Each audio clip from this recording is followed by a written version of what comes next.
Montana This Morning continues on Montana's News Leader. Another member of President Trump's cabinet is without a job this morning.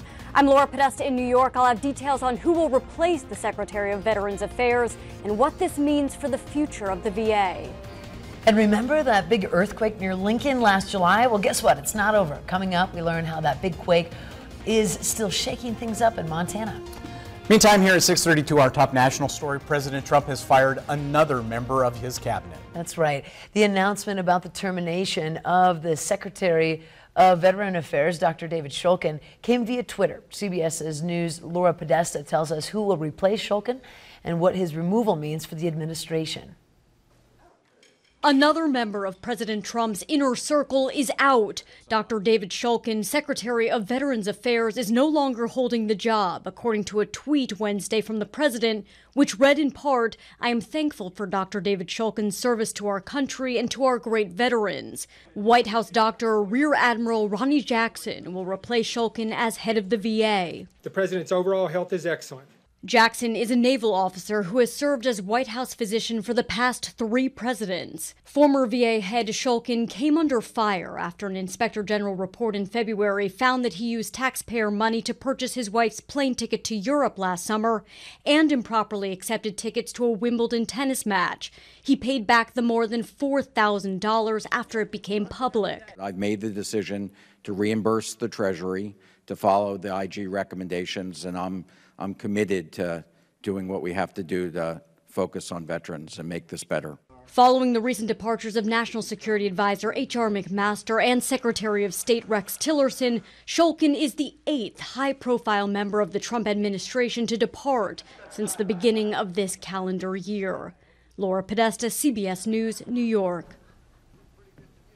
Switching gears, talking a little bit about the weather. Started to a pretty nice day, and our friends in West Yellowstone are warming up a little bit. No. West Yellowstone among the coldest and has dropped a little bit. Man. 9 to 5. But the skies are beautifully cleared out. Yes. Gorgeous. Yes. Temperatures this morning across most of the area, though, we're talking 20s and 30s, so that's actually fairly nice. Not a lot of cloud cover in West Yellowstone, as Chet was mentioning, basically dealing with some cool temperatures to start the day down to our south, but I think our afternoon should warm up into the 40s for most of the area. Pretty quiet setup for today. We'll start to see those changes moving in time for the weekend. And we'll, of course, break that down coming up in just a few minutes. Thank you, Matt. Now 6:34 on this Thursday. It's been 8 months since a large earthquake shook western Montana, but it continues to make aftershocks. DN's John Amy talked with an earthquake expert in Butte to find out just how big this quake really was. Most Montanans who felt last summer's earthquake near Lincoln knew it was a big one, but it turns out it was bigger than they thought.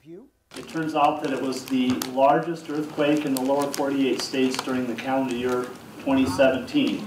Mike Stickney of Montana Tech's Earthquake Studies Department told a packed house at the Butte Public Archives during its brown bag lunch lecture Wednesday that the magnitude 5.8 earthquake that occurred early on July 6th was felt near and far.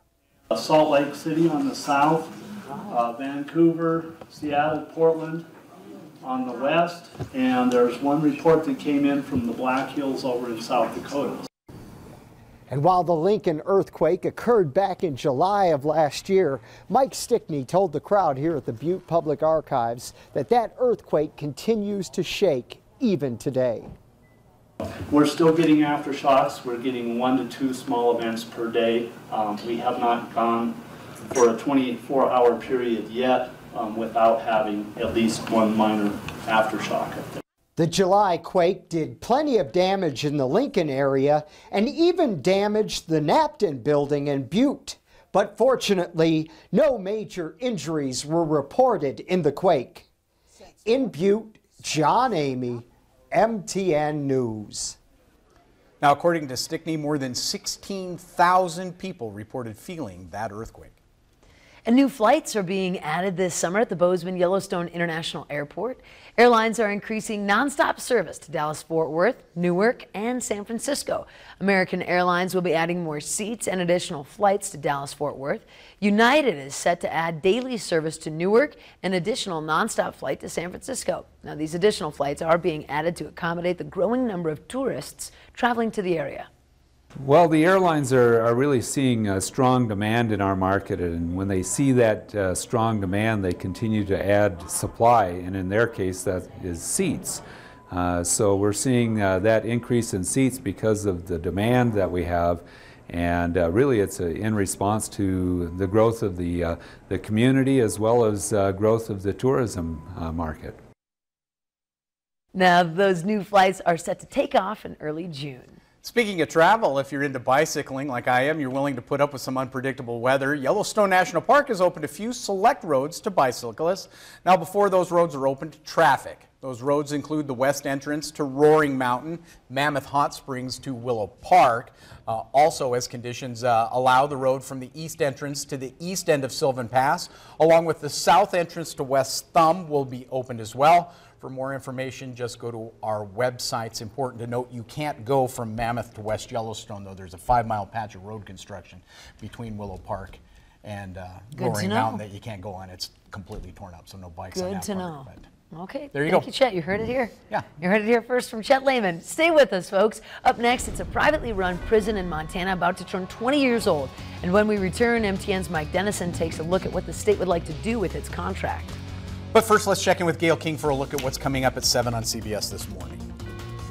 Good morning. Ahead on CBS this morning, new fallout this morning from the president's decision to replace the VA secretary with his White House doctor. And we'll take you inside the preparations for NASA's historic mission to the sun. We'll see you 7 o'clock on the dot.